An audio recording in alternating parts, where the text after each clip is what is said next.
Compass সিরিয়ালের আজকের পর্বে রহস্য, ভয় আর চক্রান্ত সবকিছু একসাথে জড়িয়ে আছে। আর এই গল্পের প্রতিটি মুহূর্ত আপনাকে ভাবাবে আসলে সত্যটা কোথায় লুকিয়ে আছে।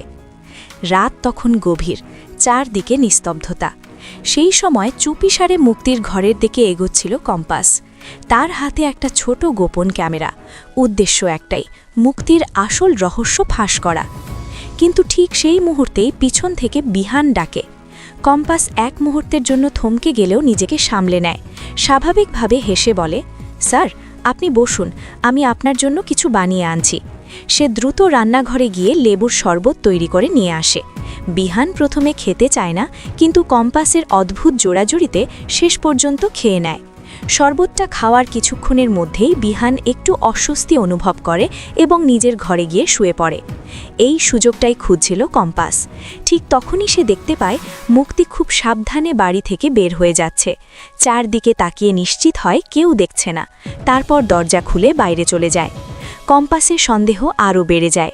সে মনে মনে ভাবে, মুক্তিমাসি কোথায় যাচ্ছে আর কেন আমাকে না জানিয়ে বের হলো।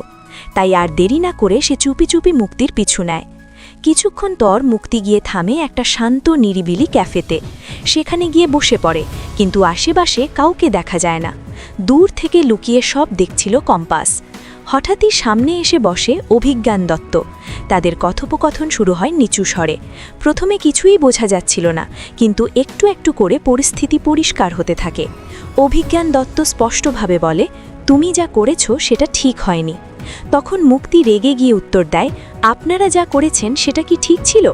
তখন অভিজ্ঞান দত্ত বলে, মোনালিসাকে ওই ঝুঁকির মধ্যে ফেলার কি দরকার ছিল?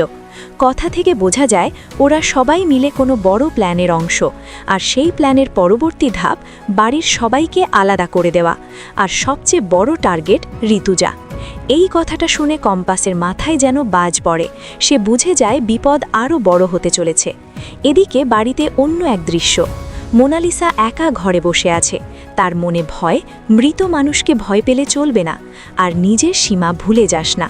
কিন্তু মোনালিসার মনে একটাই চিন্তা, বিহানকে সে হারাতে চায় না। পরদিন সকাল, বাড়িতে পুলিশ আসে তদন্তে। সবাই উদ্বিগ্ন, কিন্তু কোনো স্পষ্ট প্রমাণ পাওয়া যায় না। হঠাৎই নতুন তথ্য সামনে আসে।